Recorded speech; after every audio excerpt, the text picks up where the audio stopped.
Hey, this is Matt Forbush, and I just got done filming The Root of All Success with the real Jason Duncan. What a great time and an interesting conversation. He had me on my toes with some questions that were really thought-provoking, and hope you guys enjoyed the answers we were able to put together.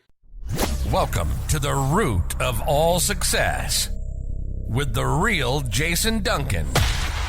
A podcast that explores how the world's most powerful entrepreneurs unlocked success and how their stories can help you do the same. A successful educator turned entrepreneur, Jason has built multi-million-dollar businesses that have been featured in Inc. magazine and Entrepreneur magazine. His life's mission now is helping entrepreneurs live what he calls #the exit lifestyle. Introducing TEDx speaker, mastermind leader, author, entrepreneur, cigar aficionado, motorcycle enthusiast, and host of The Root of All Success, the real Jason Duncan. The real Jason Duncan. Hey there, I'm the real Jason Duncan. Welcome back to another show. I've got a race car driver on the show today, and I know that's not how he bills himself, but Matt Forbush is going to be on the show, and he is a somewhat very successful race car driver, and we do talk a little bit about that on the show, but that's not what he does full time. He actually is a very successful entrepreneur. I want to give you a little bit of his background. He began in franchise operations way back in 2007 when he opened his first Auntie Anne's location, which for those of you who don't know, you've never been in a mall or an airport before, they are the pretzel shop, little Auntie Anne's pretzels. But over the last 12 years, Matt has owned and operated multiple franchise locations, not only with Auntie Anne's, but also Cinnabon and Otter's Chicken Tenders. And he's worked at a management level with stores like Chick-fil-A, Firehouse Subs, and he learned the industry, the franchise industry from the ground up. And as such, he ended up developing a software platform called Signal, which we'll talk a lot about on the show, and I'll spell it for you in the show, so just pay attention. How to help franchisees manage their businesses better. So if you're a franchise owner, this definitely is going to be of interest to you today in the show. So I want you to help me welcome race car driver, entrepreneur, and just successful dude and father of triplets, which I found out on the show today, Matt Forbush. Hey, Matt, welcome to The Root of All Success, man. Yeah, thank you. I appreciate you for having me on. Well, it's a great world that we live in because I get to run into cool and interesting people like you in unexpected times and places. And so come to find out, you and I, the way we met, we're members at the same club in Nashville, the Standard Club. And I met you on the night right before the Nashville Formula One race last, was it August last year? Was that when it was? Yeah, first week in August typically, yeah. Because you were racing in that race in a Toyota Supra, highly modified Toyota Supra. And I have a funny story to tell you about that before we get into your story, is that I told you when we met, it's like, man, these Supras are really cool. I'd love to drive one. Of course, I'd love to secretly, like I'd love to be a race car driver too.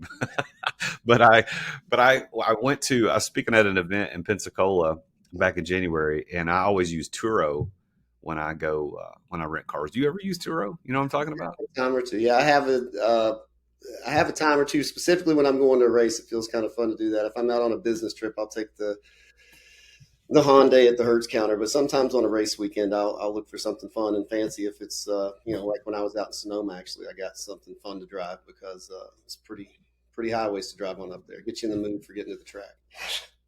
Yeah, well, so what I did is I rented a Supra, and it was probably a terrible decision because we were going to be there for several days, and I had big bag, and that thing is not made for luggage, and we barely got our luggage in the hatch of this thing, but holy crap, dude, those things are legit right out of the box, man.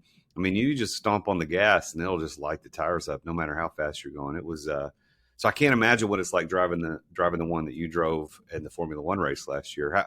How did you get into race car? Among all the things you've done as an entrepreneur, how did you get into race car driving?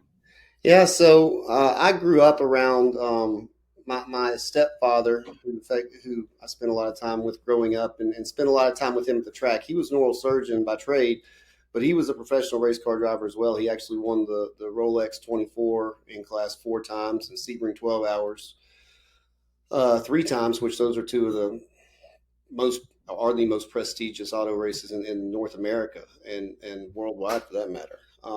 So I grew up around that. That was always an aspiration I had. I kind of come from a racing family in that respect. And obviously racing is not a cheap hobby. So when I got to a point in life that I was able to kind of pursue that, I did, and turned that into its own little to a business in its own right to help allow me to do it, because I wouldn't just write the check out of pocket that it takes to race. So I had to make a business out of that as well to allow me to justify doing it. So you've got a race team now, and you race pretty frequently, is the way I understand it. Is that right? I do, yeah. I have a Forbush Performance is based in Memphis, and we've had multiple different liveries and stickers on the car. First year it was Signal. Last year was CMR Roofing and Construction out of Dallas. We had 2 cars with them. And this year I actually, because I am so tied up with Signal, I partnered with Skip Barber Racing School, which I'm sure anybody in the racing industry is familiar with, and have effectively partnered with their team to where they're actually handling the operations for the cars this year and entering the cars under their team banner, which ultimately allows me to focus more on Signal. Running and owning and operating the team quickly became a little bit more of a full-time job and less of a hobby. Between that and Signal, and then I have a family with a beautiful wife and triplets and triplet boys and a baby girl at home. There just wasn't much time left over. So partnered with Skip Barber to try to help take some of the operational burden of the race team off my head without having to give up the seat time and getting to race the car. Did you say you had triplets or just 3 boys? Triplet boys that are they just turned 8 in March 20th. Smith, Parker, and Jackson, and then I have a baby girl. Not a baby, she's 5, but my baby girl Ruby. So yeah, that keeps us very busy, as you can imagine. With the triplets, and Ruby, I mean, they're all over the place. You'd think it'd be nice if they'd all just do one sport, but they don't. They've all got their own interests, which more power to them, and I love it. But man, it'd be nice if I was just going to one sport practice instead of 3 throughout the week. Wow, triplets, dude! I've got lots of twins in my family. As a matter of fact, my first cousin has 2 sets of twins. Believe it or not. My grandfather was a twin, but my wife always wanted twins, but we did not have them. But I don't think I know anybody other than you that has. I don't think I know anybody who has triplets. I can't imagine that many diapers, that many screaming babies when they're tiny. I think it's probably cooler when they get older, but whew, that's a lot, man. So congratulations on making through that. And my wife, I didn't do too many diapers. I get better as they get older. But I think it's like 10,000 diapers or something like that in the first year, the kind of general stats on triplets, which makes sense if you do the math on it. But it's a lot. But the older they get, the more I can relate to them, and the more, especially being 3 boys, man, it's pretty cool. And they've got such a broad spectrum of interest and skill set. You know, they each have their own niche of what they really are passionate about and good at. So it's cool to see, just to see that and how unique they all are still, you know. That is, yeah. I mean, I've got 2 kids. Mine are older now. Mine are 22 and 20. But you know, raising 2 kids in the same home, as different as they are, I've seen twins be very, very different. I can imagine the same thing with your kids, even though they're all raised under the same roof, under the same worldview, same parenting tactics. They're going to be very, very different. So, well, let's get into the business a little bit. So this is the root of all success, after all. And I want to talk about you as a successful person, not only as an entrepreneur, but as a dad, as a race car driver, all things success. So let me ask you this question kind of out of the gate. How does Matt Forbush define success? Like, if you had to distill it down to one definition according to you, what does success mean? You know, that's an interesting question. I think what I would consider success as maximizing your potential. So for me, for example, in football, I played at Clemson, but I walked on, ended up playing some special teams, things of that nature. You know, had some weight room records stuff, but I was never had the God-gifted ability to be an NFL player. But I made it the most out of every ounce of potential I had. I look at the same with what I've done with my racing career and abilities, and still continue to push and see where that ends up. And same thing with Signal. I mean, I don't have I didn't get a $100 million capital raise like a lot of our competitors do, but we have a superior product in my eyes and in the eyes of my clients, who a lot of times leave the bigger industry. So I would categorize that as making the most of your potential. And not everybody's potential is the same, so it's not always apples to apples, right? As long as you do make the most of what you have to work with and maximize that, I don't know what else you can ask for in life.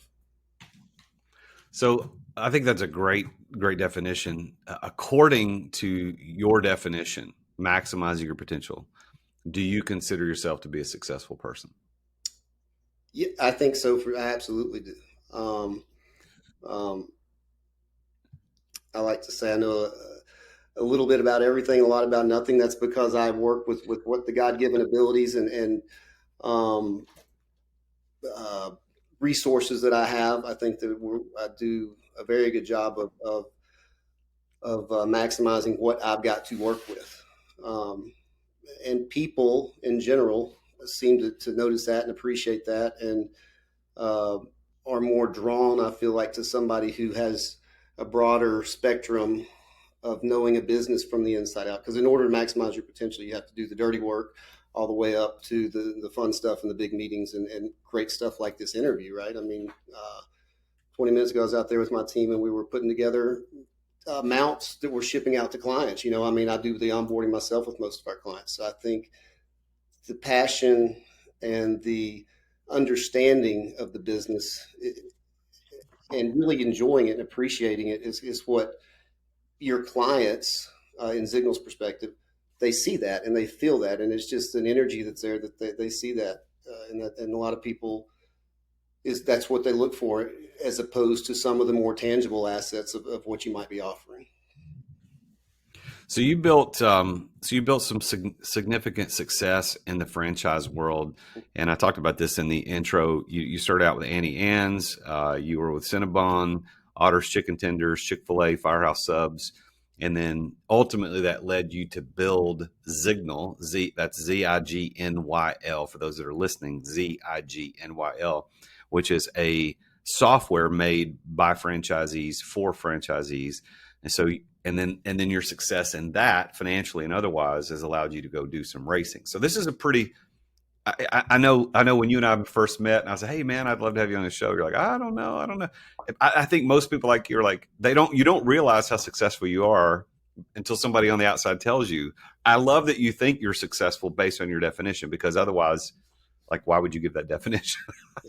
but I want to tell you, like, from the outside looking in, this is pretty cool. I mean, you went through the franchise stuff, selling pretzels and cinnamon rolls, right? Mm-hmm. And chicken tenders and Subways, or Subs, not Subway, that was a competition, but Sub sandwiches, to building this own thing. So how do you think you were able to do all that? What were the keys that allowed you to move so swiftly through these things to become so successful as you are today?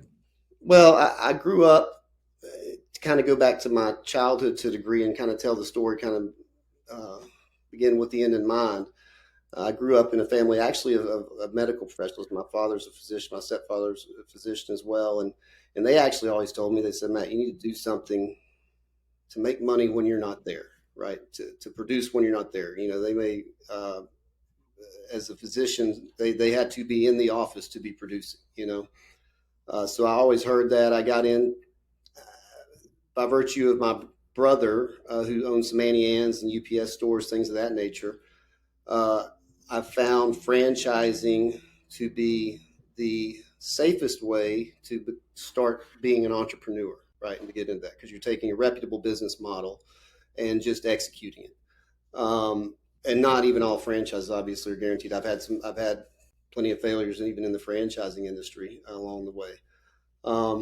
But knowing that that's the route I wanted to go, I was playing football at Clemson, which was a great time, but I was going in summer camp and on my off days and working at Firehouse Subs in Anderson, South Carolina with 16-year-old kids and stuff, after hours, to learn the industry from the ground up, because I wouldn't ask somebody to invest in me just because because I went to business school, right? So to learn the industry from the ground up. And then from there, I took it a step further.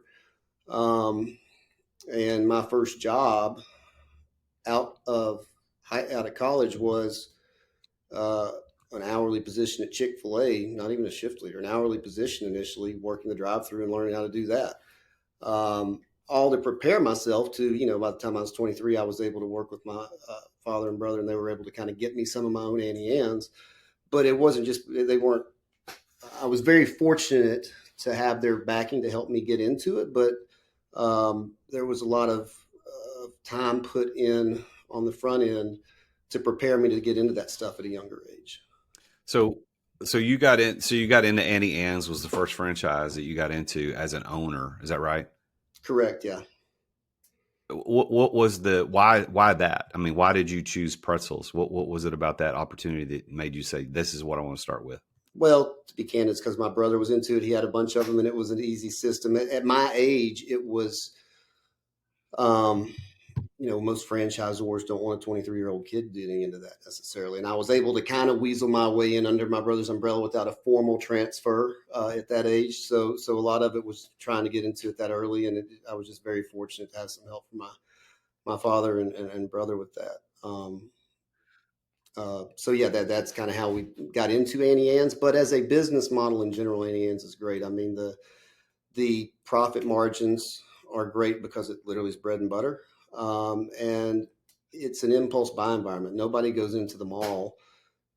Very few people go into the mall saying, "Oh, I'm going to the mall to get a pretzel." No, it's an impulse buy environment. And by virtue of that, you can train your crew and your staff to really make a huge impact on sales because people walking by don't know they want Auntie Anne's. If you go to Taco Bell, you go there because you want Taco Bell. So you can actually train your crew to have an excelling store and really maximize the potential again out of a little brand or a little kiosk in the mall based on the performance of your employees. You really have a huge impact on it. So I think that in itself is rewarding. And a lot of that is what spawned Zickle. So let me, because I don't know, I've had an Auntie Anne pretzel, of course, in the past. And I think they do a lot of partnerships with Cinnabon. So that's probably the natural, is that correct? The natural bridge from Auntie Anne's to Cinnabon. I think I might have had a Cinnabon once. I think I'm health conscious enough to know that that's probably my limit. Although they were amazing. It was amazing that time that I did have one. But let's break this down. Like, how much money can a franchisee make? And I know you're not representing the franchise when this is not an official offer, but like, how much could you really make running one of those little pretzel shops? Well, again, without the disclaimer that I'm not representing anything here, but a above average performing store in let's just call it the snack brand industry, Auntie Anne's, Cinnabon, which, by the way, Cinnabon and Auntie Anne's are owned by Focus Brands out of Atlanta. So that Jamba Juice. But for that business model, an average to above average location with a reasonable rent package, which don't get me started on malls and rent packages, but with a reasonable rent package, I mean, $250,000, and that's a little bit above average probably. I think you see people that pull upwards of $500,000 per location out in some of the higher performing stores, which, keep in mind, this is all based on foot traffic and stuff. And malls, my opinion on malls, bad malls by this point are gone, and good malls are there. And I believe they keep to get better. Everybody had this big internet fad. I think that the bad malls were going away. Now they are gone, I think, and good malls are continuing to get better. So I'm not as timid and bullish on the retail market as the enclosed retail environment as a lot of people are. Yeah, the mall. I was actually talking to somebody about this last night about malls, and we were talking about Opry Mills because the people I was talking to, they were staying at Opryland Hotel, which is right next to Opry Mills. Which Opryland Hotel at one time here in Nashville was the largest hotel in the world. It's over 3,000 rooms. I don't think it's the largest anymore, but right next door is Opry Mills, which was a mall that they built after they shut down Opryland theme park in the late 90s. And Opry Mills, in spite of all of the malls dying, continues to grow and seems like it's thriving. But the Rivergate Mall, which for those that are my Nashville listeners will know what I'm talking about, which is the mall I hung out as a kid and did all my cruising. all that stuff when I was, it's a ghost town. So it is weird how, I think you're hit the nail right on the head, Matt, is that the good malls are going to continue to grow. The bad ones they're gone. But that's where Annie Ann's and Cinnabon, they thrive, is in those high foot traffic malls. So am I hearing you right that net, like the owner operator can net $250,000? Is that what that means? I think for a Yeah, reasonable that's mall, a Green Hills, a Galleria type mall, I think that's a reasonable number yeah. for a good mall. I mean, I don't know what Rivergate specifically does, but for some of these lower malls, I don't think so. But I think for an average mall, I think that's the case. I think one of the biggest issues we run into as we try to grow, and I am now a partner in a company that has about 45 locations, and as I see our growth trajectory across the Southeast.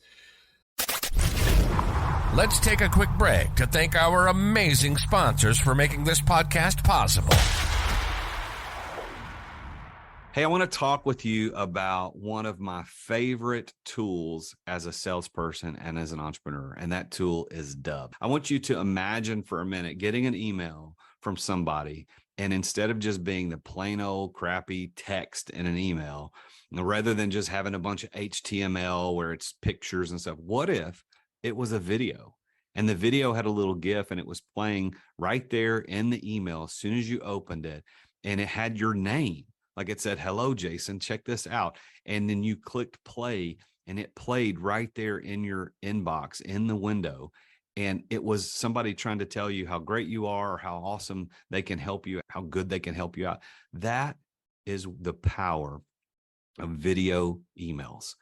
I want you to try Dub out. I've been using it for years. I have closed countless millions of dollars in sales over the last 6 years or so using Dub, and you can do it too. All you got to do is go to therealjasonduncan.com/Dub. That's DUBB. Therealjasonduncan.com/Dub. Dub will help you make an impact in your sales through video. It's going to help you with, they've even got a CRM built into it. You can build landing pages. You can do campaigns, even SMS campaigns. You can set up automations to manage workflows and maximize conversions. And like I said, they've got an existing software platform inside Dub to take your CRM to the next level. Try this out. Get a free special just by being a listener to the podcast. Go to therealjasonduncan.com/Dub. Get 2 weeks to try it for free and 50% off your first 2 months. That's therealjasonduncan.com/Dub. 40 years ago, you weren't in business unless you had your business in the yellow pages. You remember those things? And 30 years ago, you weren't in business unless you had a door-to-door salesman. 20 years ago, you weren't in business unless you had a website. And today, you're not in business unless you're doing social media content. Am I right? Social media content. Social media content in the form of like micro content, which is 30 to 60 second spots on Instagram Reels or TikTok or YouTube Shorts. That's the way business is done. As a matter of fact, that may be how you found out about this podcast or me as a business coach. This medium that we're using today to communicate what we do is vitally important. And just recording yourself isn't enough. You've got to do it right. And my friends over at Story do it right. And one of the problems with doing it wrong is that you sit around thinking, well, what the heck am I going to record? What am I going to say? How am I going to say it? Like, I don't know what to talk about. Well, Story takes all of that away from you. Stop wasting time trying to come up with content, because Story will send you a video prompt on what to record. You can pick the categories you want to record in, whether it's real estate, entrepreneurship, finance, relationship, leadership, life insurance. It could be anything. Don't waste time on that. And by the way, if you're not confident in talking on video, or if the video editing portion takes up way too much of your time, Story will edit the videos to perform well on social media. They add the subtitles, the pop-ups, the zoom cuts. They remove all the filler words like and They remove the awkward pauses. And then they take that video and post it for you. They write the captions, they add the relevant hashtags, and they post it on the platforms that you care about the most. It's exactly what you need to be in business today and to be successful at it. So if you want to learn how to do social media the way the influencers do, you need to go to therealjasonduncan.com/story. And that's story with 2 Y's. Why? Because they're awesome. Go to therealjasonduncan.com/story. That's STORYY for 10% off your first 3 months to try Story out. You're going to thank me later. Thanks for listening to our sponsors. Now, back to the show. For that specific niche, the enclosed mall and the snack brand environment, there's no mecca of new enclosed malls out there. So the only way you can really grow is through acquisition. And at this point, you're paying premium money for the acquisition of a brand in a what they call an A or B rated mall, which are the Green Hills for our Nashville listeners, and Opry Mills, things of that nature. There's not too many opportunities for new locations there. You have to grow with acquisition. So that is kind of at outside of your control as far as how quickly that is in some respects. Well, I would have never guessed it would have been that high in terms of net. So that's impressive. Now you also were involved in Otter's Chicken Tenders. I'm going to be completely honest. Never heard of that before. That's not here in the Nashville market that I'm aware of. So is that like competition against like Zaxby's, Raising Cane's, maybe to an extent Chick-fil-A? Is that kind of the same genre of restaurant? Well, I'm surprised you haven't heard of me in the Nashville market, but alluding to what I was speaking to earlier, that one's one that didn't go well. So that was a brand that I, at the time, thought that was kind of an up-and-coming brand along the Raising Cane's, Zaxby's line. Yes, you're right. And it was, I think we were their third location. We were in Murfreesboro, right off Medical Center Parkway there in the greater Nashville area. And I don't know. I think that they used to have one on DeMumbry, and I think that the brand as a whole folded to the best of my knowledge. But that was definitely a learning experience. That was the inverse of kind of franchising being a safe bet.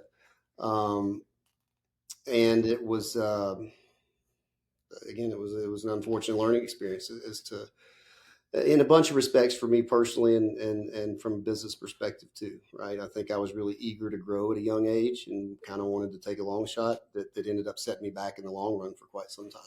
Wow. Well, I'm sorry to hear that, but you have, there was some silver linings to what I learned out of that, as I'm sure you hear a lot.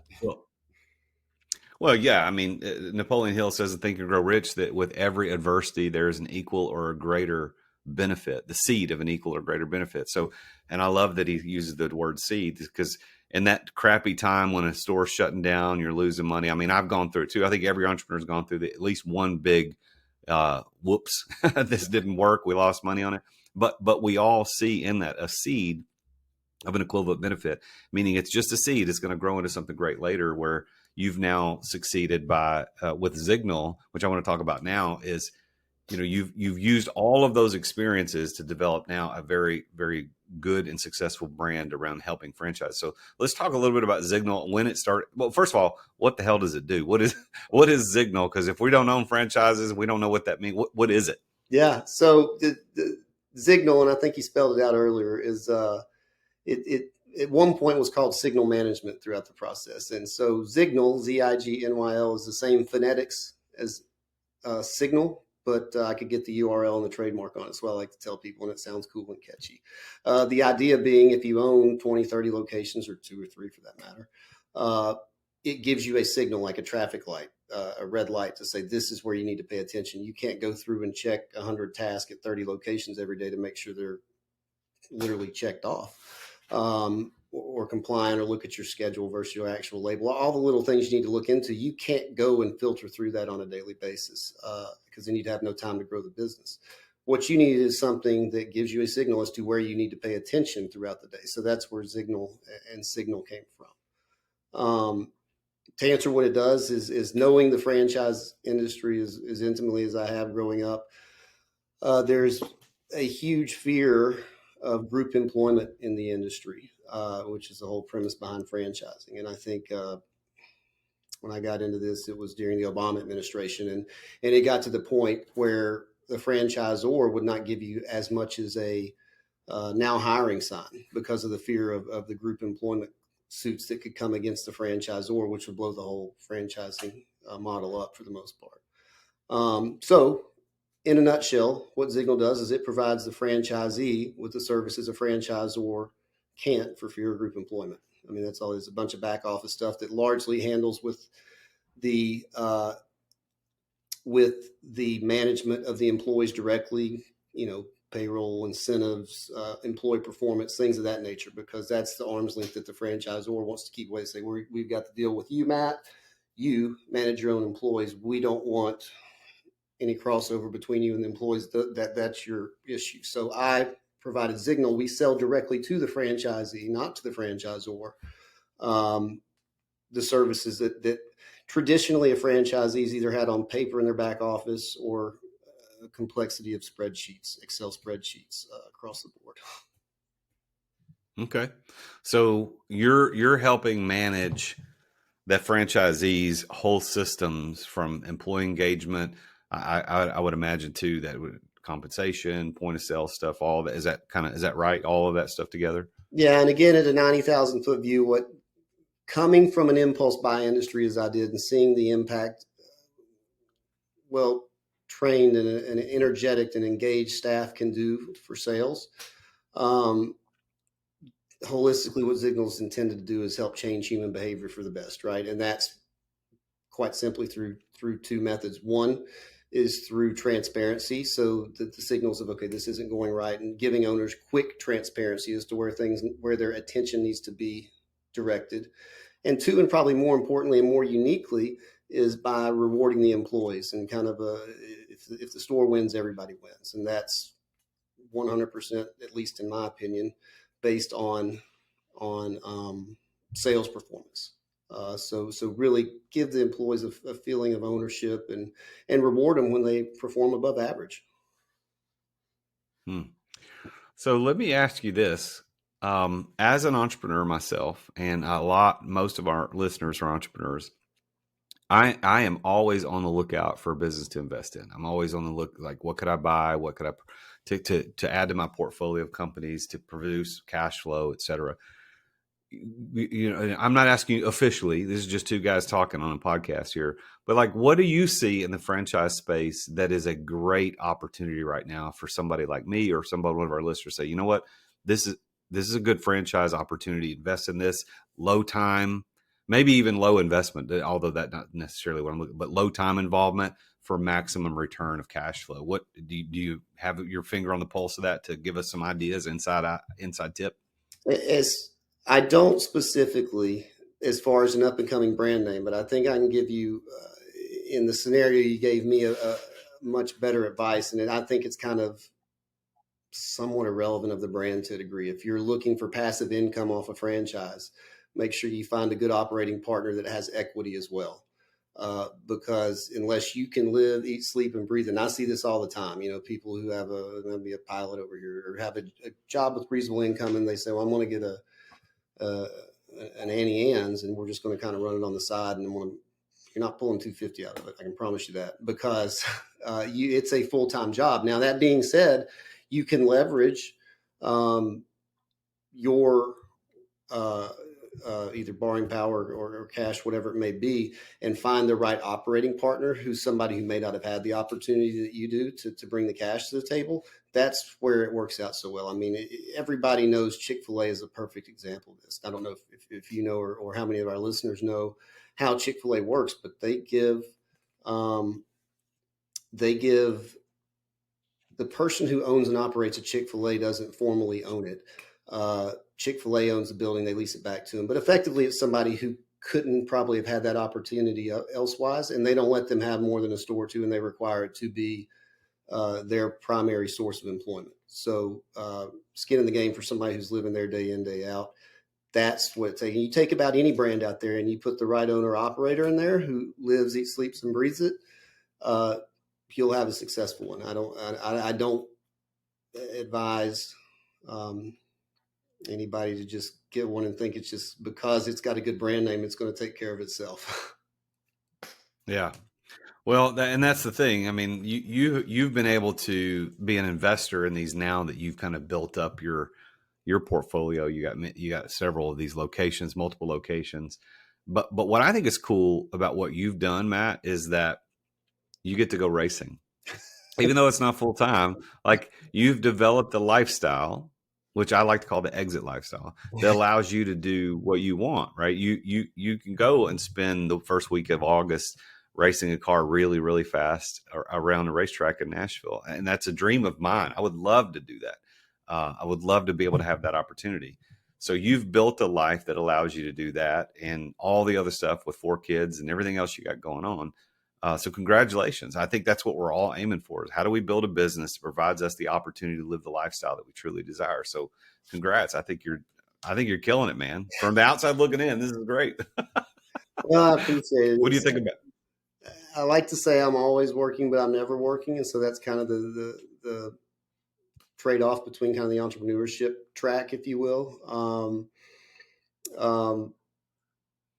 Don't let the racing fool you. And it's not necessarily the retirement hobby, because there's a lot of work that has to go into it. So it is affordable for me to do, right? I mean, like I said, I don't care how much money I had. I wouldn't write the check it costs to just go show up and drive. I think it's just something about my personality wouldn't let me do that. So you got to be really, I have to turn that into a job to keep it affordable for me to do and an easy pill to swallow. But I enjoy that, I mean, and that's always been my goals. I wanted my company on the side of a race car. And who knows what happens in the future with Signal. But if I had one job in the future and Signal transitions to somebody else's hands in the future, it would probably be going back to owning the race team, because I really am passionate about Signal. I'm passionate about that too, but I have realized that I can't serve both fully at one time. So we're kind of focused really heavily on Signal right now, and see what comes of that and really try to keep it up and coming. Well, if you continue to keep your focus in the right place, you'll be able to do what you want to do later. As one of my mentors taught me, focus stands for follow one course until successful. And I think us as entrepreneurs need to kind of pay attention to that, because he who chases 2 rabbits catches neither. Mm-hmm. And we need to make sure, like, I feel like I'm chasing multiple rabbits a lot of times, and have to remind myself, it's like, I can't do that. I got to focus on this one thing and make this right. So I applaud you for what you're focusing on with Signal. It sounds like you're killing it there. What's the next big thing for Signal? Are you just trying to do, take it to more franchises? What's the next big thing for Signal? Yeah, it's funny. I've actually done a little downsizing with Signal and have a really efficient, great team in house. I think what I have realized myself at reasonable expense and over a reasonable amount of time as well is I am really good at creating efficient. I mean, I'm huge on efficiency and effectiveness and things that, and consistency. And I've done a really good job creating a world-class app and software system that is really conducive for that in the franchise industry. What I have realized I'm not the best at, and have spent way too much time and money probably within Signal, is necessarily the marketing component of it, the scaling component of it. So I think what I foresee in the next year to 2 is to correct, not a sellout, but a partnership with maybe a payroll company, maybe somebody that brings some infrastructure and some experience scaling a software business, because that's not my expertise. It took me a while to swallow that pill. In the meantime, we're growing as quickly as we can in-house and have lines of new clients and stuff like that to onboard. So I think what's the next big thing for Signal is the right partnership. And, it's not as much about a capital raise. I have never gotten into the whole capital raise thing. I've been fortunate to where I was able to bootstrap a lot of this. I've spent all my time, and I don't honestly know much about the industry and how, seed rounds, and I've kind of somewhat educated myself about it. But at the end of the day, I haven't spent my time worried about valuations. I've spent all my time trying to make a product that's effective and efficient, and I really enjoy seeing the impact it makes on our clients. So I see it's the next big thing for Signal is finding the right partnership to help take it to the next level, and kind of swallowing a little bit of a pill and understanding that may not be my niche, but you got to have the right product to take it to the next level, right? So where is Matt Forbush going to be racing next? I just got back from Sonoma a couple weeks ago. We go to New Orleans next week. We're on a pro series that has 7 races. Next race is at New Orleans next week, and then 2 or 3 weeks after in May, we're at COTA down Circuit of Americas in Austin, where they run the USGP, the Formula One. Nice, man. Well, congrats, dude. I want to ask you as we finish up today to give some advice. So I want you to give some advice to the listener. I want you to look out there and think about all these entrepreneurs that are listening to this show, listen to you, who've gone through all the franchising that you've done. Now you've got a successful software company with Signal, and it allows you the opportunity to go do racing, which is like a dream of mine. Like I would love to do that. So what is your piece of advice to all these people thinking, I want to be able to do that? Well, I want to be able to, you've already given us your key to success and a definition, which is maximizing potential. But what's a tactical, practical piece of advice that you give everybody who's listening?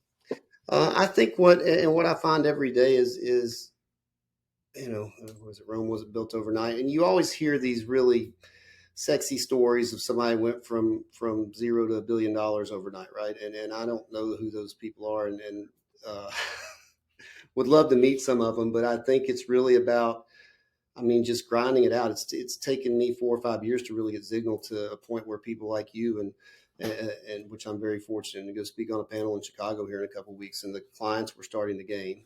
It's been a real grind, and there's nothing fun or sexy about it. So you got to be passionate about it, and you just got to grind it out. I think there's very few overnight successes, and if you're getting into entrepreneurship to have an overnight success, go get a lottery ticket because you're probably just as likely. But if you can have something that you're passionate about, set yourself up to grind it out for years, and to give it all you got, and then still understand that it may not work. Then you got a reasonable shot at it. Well, Matt, congratulations on all your success. I appreciate you being on the show today. And I want to tell everybody to go check him out. The website for Signal is ZIGNYL. That's ZIGNYL. So Signal.com. And you can follow him on social media at Signal on IG and Twitter. That's at Signal. Again, at ZIGNYL. So go check him out. Matt, I will see you soon. I hope that we'll run into each other at the Standard before too long. But congrats on your success, and thanks for being on the show today. Yeah, thanks. It's been a pleasure. I really appreciate you having me. Well, there you have it. Another successful entrepreneur sharing his story of going through franchising into software, which allowed him to do race car driving. And I know I said it so many times on the show ad nauseum, actually, but I've always wanted to be a race car driver. I love driving fast, and not just because I want to speed. I just enjoy the thrill of whatever a race car driver might experience. And I know I've been going through Think and Grow Rich workbook with a friend of mine recently, and also now I'm going through it with my son. And one of the things that you're supposed to do is like list some dreams that you've never told anybody. And that's actually one I wrote down because now I'm telling everybody because you're listening to the show, but I secretly would love to be a race car driver. I've told my wife, hey, for a birthday or something, a gift at some point, get me on a track somewhere, get me on a racetrack, put me in a Porsche, put me in I love Mini Coopers, like put me in a Mini Cooper, like get me on a track somewhere. I would love to do it. Not just go around in circles, but like a road track. I would love to do that. So if you are a listener and have access to any of that, listen, I'll get you on the show. Well, let's work something out. I would love to go do that. But the point of all that is for Matt is that he built a business that allowed him to do that. And isn't that the point? Building the business that allows us to do what we want. I firmly believe that the purpose of business ownership is not just to own a business and to have a better job. The purpose of business ownership should be the key to being able to live the life that you truly desire. It's to be able to have the financial resources and the time freedom to go out there and do what you want when you want. That is the purpose of business ownership. And if you're living in the weeds every single day, you don't have time to go out and do anything you want. Well, what makes you any better than somebody working in the corporate world? Entrepreneurship and business ownership should be better than that. It should provide you a better opportunity. That's why I wrote the book, Exit Without Exiting, to show you how you can do that. This is what it looks like if you're watching this on YouTube. It's Exit Without Exiting, how to live the exit lifestyle sooner than you ever thought possible. How to exit without exiting, how to exit without selling the business. Go check that out, therealjasonduncan.com/book, therealjasonduncan.com/book. Pick up a copy, read it, because what it does is it allows you to live the life that Matt Forbush is living. I want to thank Matt Forbush and Signal, the folks at Signal, for being on the show today. And I want you to please tune in again next week when I talk with yet another very successful entrepreneur about his or her journey to success. Until then, I am the real Jason Duncan. And as always, Jesus is king. Attention business owners. Attention business owners. Feeling burnout from running your business? Uncertain if you're nearing burnout? Take our free 10-question business burnout test at businessburnouttest.com to discover where you stand. With just 10 quick questions, you'll learn how to immediately begin making changes to regain freedom and success. cut your daily operations time in half, improve your quality of life, and prepare your business for your future exit without losing revenue or profit. Visit businessburnouttest.com now and take the test. Thank you for listening to another edition of The Root of All Success with the real Jason Duncan. If you've enjoyed this week's episode, visit therootofallsuccess.com to access the show notes and other helpful resources. Follow Jason on social media at The Real Jason Duncan. See you again next time here on The Root of All Success.